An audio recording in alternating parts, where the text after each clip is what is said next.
যেভাবে সম্ভব সরকারকে অসহযোগিতা করুন, সরকারের কাছ থেকে সমর্থন প্রত্যাহার করে নিন, প্রতিরোধ সংগ্রাম গড়ে তুলুন এবং দখলদারি রাজধানী গুড়িয়ে দিয়ে বাংলাদেশের নিরপেক্ষ সরকার প্রতিষ্ঠা করার সংগ্রাম আপনারা বেগবান করুন। 1 ঘন্টা খালি সময় দেওয়া হয় বা আপনি নিষিদ্ধ করা কার্যক্রম যে নিষিদ্ধ করা হয়েছে এটা খালি 1 ঘন্টার কারণে খালি স্থগিত করা হয়।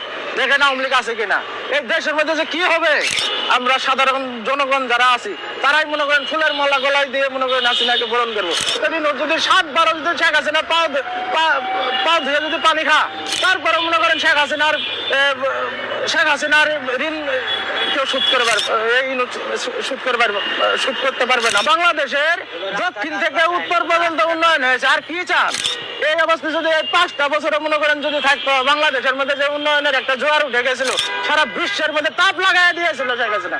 যদি মনে করেন এই 5টা বছরে মনে করেন যদি উনি থাকতো, তাহলে দেখতে না এই বাংলাদেশটা কোথায় চলে যেত, আর আমরা সাধারণ মানুষ, গরিব অসহায় মানুষ কোন জায়গায় পৌঁছতাম। আজ থেকে 14 মাসের আগের অবস্থা দেখেন। আপনারা তাকায় থাকলে দেশটার, আর আমরা তাকায় দেখলাম। কেন দেখলাম? আমার প্রশ্ন, আমি কেন দেখলাম? আমি তো রাজনীতি, আমার দায়িত্ব। আমাকে উনাকে একে যাকে যেখানে পাচ্ছে ট্যাগ দিচ্ছে, এরা স্বৈরাচারের দোষর। একদিকে তারা স্বৈরাচারের দোষরদের কাছে ভোট চায় যাতে দাঁড়িপাল্লায় ভোট দেয়, আবার স্বৈরাচারের দোষর বলে আরেকজনকে ট্যাগ দেয় এবং শাহবাগে মিছিল করে। ডক্টর ইউনূসের সরকারের একটা কাজ নাই যেটা জাতি মনে রাখবে। মব ভায়োলেন্স ছাড়া এরা আর কিছু উপহার দিতে পারে না বড়।